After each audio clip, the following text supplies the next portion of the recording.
Agrikultura, masaganang pamayanan. Agrikultura ang kabalikat ng bayan para sa ating kabuhayan.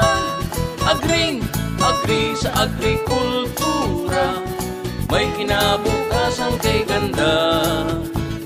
Agri sa agrikultura, maunlad na buhay. Ang sama-samang pag-aalaga ng pananim o isda o lamang dagat sa iisang lugar ay maraming bentahe.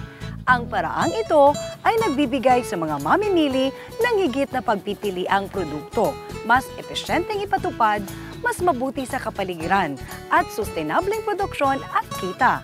Magandang umaga, ako po si Nina Taduran, samahan ninyo kami sa isa na namang episode ng Agrikultura, etc.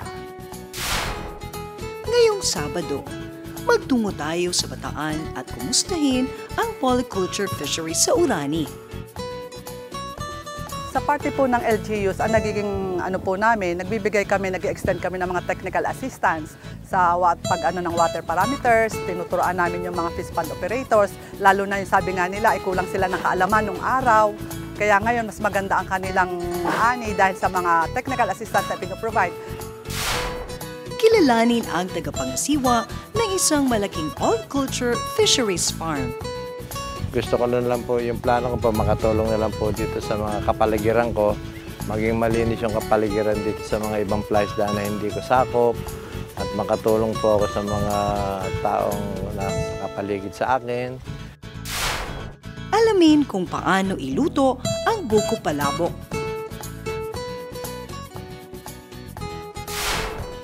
Susunod, isang sulyap sa polyculture fisheries sa Orani, Bataan, sa pagbabalik ng agrikultura, etc.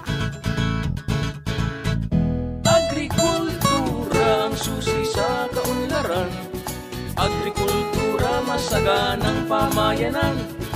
Agrikultura ang kabalikat ng bayan para sa ating kabuhayan.